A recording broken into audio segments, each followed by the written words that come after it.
Hello students, class 11th physics. Today we are going to discuss about the next topic, that is potential energy. Potential energy क्या है उसको समझते हैं. Potential energy of a body is defined as the energy possessed by a body due to its position or configuration in some field.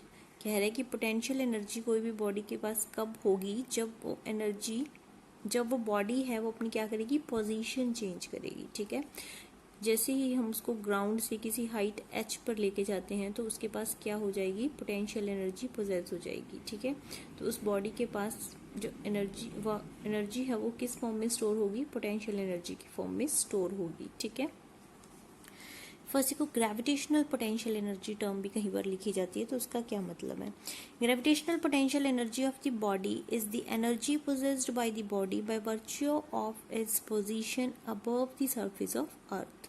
Above the surface of earth मतलब वो क्या कह रहा है, इसके अंदर भी क्या होगा, एनर्जी कब पोजेस की जाएगी, जब हम उसकी पोजीशन में चेंज कर रहे हैं, लेकिन विद रिस्पेक्ट टू किसके, सरफेस ऑफ अर्थ की. ठीक है, तो सरफेस ऑफ अर्थ के रिस्पेक्ट में जब हम उसकी पोजीशन को चेंज कर रहे हैं तो इसका मतलब वहाँ पे कौन सी फोर्सेस एक्ट करती हैं, ग्रेविटेशनल फोर्स आ जाएगी. ठीक है, तो इसीलिए इसका नाम रखा गया है ग्रेविटेशनल पोटेंशियल एनर्जी. ठीक है, so the amount of work done in carrying the body from surface of the earth to its present position against the gravitational force of the earth is stored in the form of its gravitational potential energy.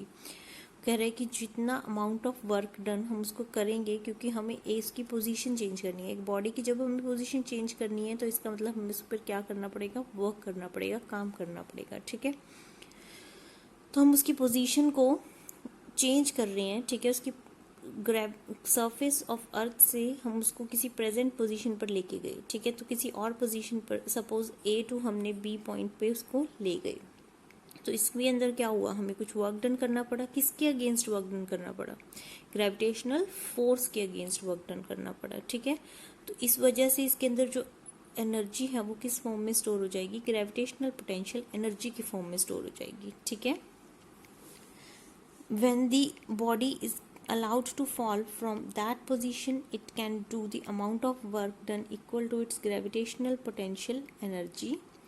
A body of mass m is lifted up to height h against gravity. Work done जो है वो किसके equal होगा, force into displacement. और हमने एक body ली जिसका मास क्या है, स्मॉल m है, और उसको हमने लिफ्ट कर लिया किसी हाइट h तक, उठाकर यहाँ तक ले गए. ठीक है, तो वर्क डन जो है वो क्या होगा, फोर्स इंटू डिस्प्लेसमेंट. तो वर्क डन क्या आ गया, फोर्स, वेट उसका डाउनवर्ड लगेगा तो फोर्स किसके इक्वल हो गया, mg के इक्वल. और उसने कितना डिस्टेंस कवर किया, h हाइट डिस्टेंस कवर किया, तो वर्क डन आ गया mgh. So work get stored as potential energy. जो भी अमाउंट ऑफ वर्क डन होगा वो किस फॉर्म में स्टोर हो जाएगा, पोटेंशियल एनर्जी की फॉर्म में स्टोर हो जाएगा. So here the gravitational potential energy will be equals to the work done. So this will be mgh. ठीक है, तो ये किसके इक्वल हो गया है, mgh के इक्वल हो गया.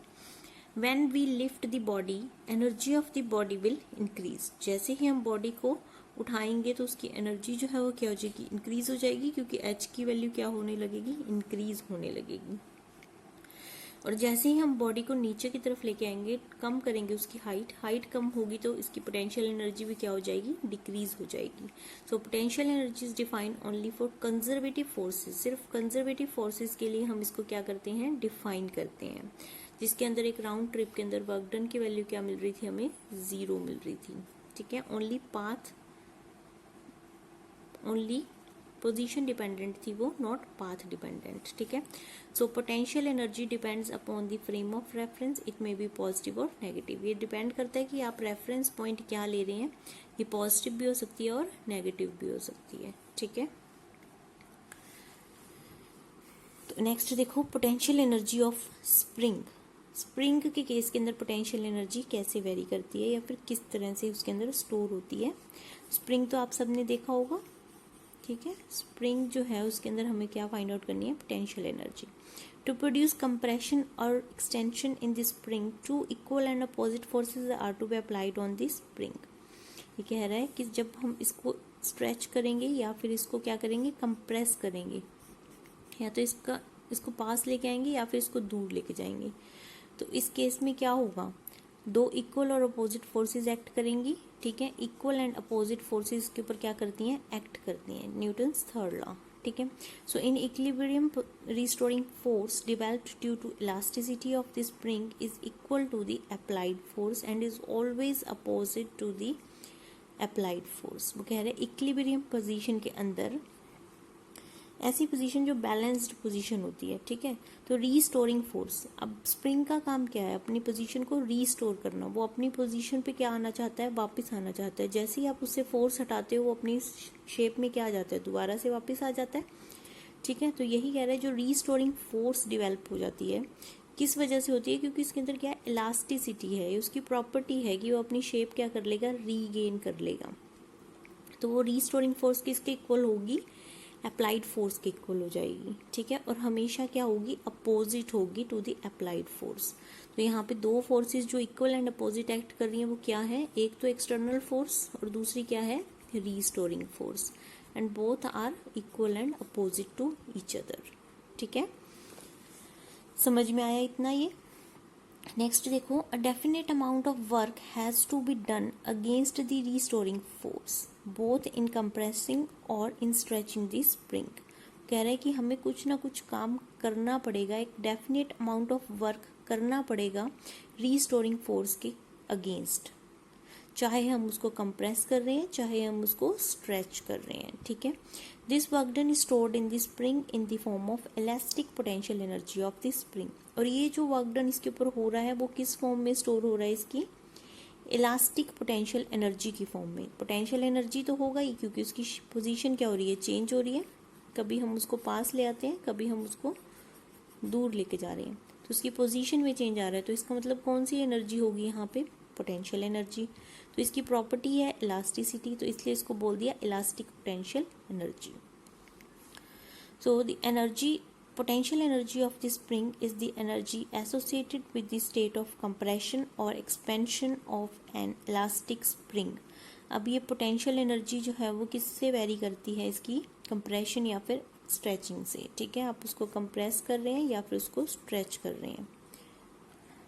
So when here is the spring, ठीक है, उसके ऊपर हमने कुछ फोर्स लगाया, इसने यहाँ से x डिस्टेंस जो है वो हमने ले लिया इसका। So when the spring is compressed or elongated, it tends to be recover to its original length। हमें पता है कि चाहे हम स्प्रिंग को कंप्रेस करें या फिर एलोंगेट करें, स्ट्रेच करें, वो अपनी ओरिजिनल लेंथ पे क्या आ जाएगा, वापस आ जाएगा। The force trying to bring the spring back to its original configuration is called restoring force। और जो फोर्स उसको उस कॉन्फ़िगरेशन में वापस लाने की कोशिश करती है, उसको लेकर जो फोर्स उसको उसकी पोजीशन पर, उसके ओरिजिनल लेंथ पर वापस लेकर आती है, वो फोर्स कौन सी होती है, रीस्टोरिंग फोर्स होती है, ठीक है। So the spring obeys Hooke's law. तो यहाँ पे कौन सा लॉ आ गया, एक हुक्स लॉ। हुक्स लॉ जो है वो यहाँ पे अप्लाई करते हैं हम, तो इसी से हम फाइंड आउट करेंगे। हुक्स लॉ जो है वो क्या कहता है कि रीस्टोरिंग फोर्स जो है वो क्या है, directly proportional to the stretching और compression of the spring. So restoring force is directly proportional to the stretch और compression and it is negative in nature, क्योंकि ये अपोजिट लगती है एक्सटर्नल फोर्स के, ठीक है। तो माइनस साइन लगा है यहाँ पे, minus F is directly proportional to X. तो हमने यहाँ पे कांस्टेंट लगाया एक K, and this is equals to K X. So K is the spring constant here. तो देखो वर्क डन जो है वो कैसे निकलेगा। वर्क डन क्या होता है, स्मॉल डिस्प्लेसमेंट हमने करवाया उसका, सपोज डी एक्स, तो फोर्स इंटू डी एक्स क्या मिलेगा हमें, डी डब्ल्यू, मतलब स्मॉल वर्क डन मिलेगा। अब हमें क्या चाहिए, टोटल वर्क डन, तो हम इसका क्या कर देंगे, इंटीग्रेशन। हमें वर्क डन चाहिए इसकी 0 to x, उसकी टोटल लेंथ कितनी है स्प्रिंग की, x है, ठीक है। तो जस्ट हमने क्या किया, इंटीग्रेट किया, लिमिट्स लगाई 0 to x and we have put the value of f here.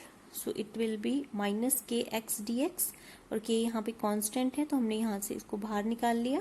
तो सिमिलरली जैसे मैंने आपको पहले भी बताया है कि जब हम इसका इंटीग्रेशन करेंगे, लिमिट्स लगाएंगे, तो क्या लिखेंगे यहाँ पे, इसकी पावर एक ऐड कर देंगे, x 1 + 1 अपॉन 2, ठीक है। और क्या होगा 0 to x, then put the upper limit first, then minus lower limit, ठीक है। तो ये आ जाएगा -x²/2 - 0। तो W जो है वो क्या आ गया, वर्क डन क्या आ गया, -kx²/2।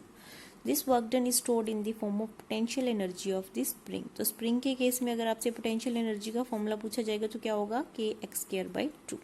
ठीक है, तो ये आ गया है पोटेंशियल एनर्जी ऑफ स्प्रिंग। यहाँ तक आप अपनी कॉपीज में नोट करेंगे। Thank you.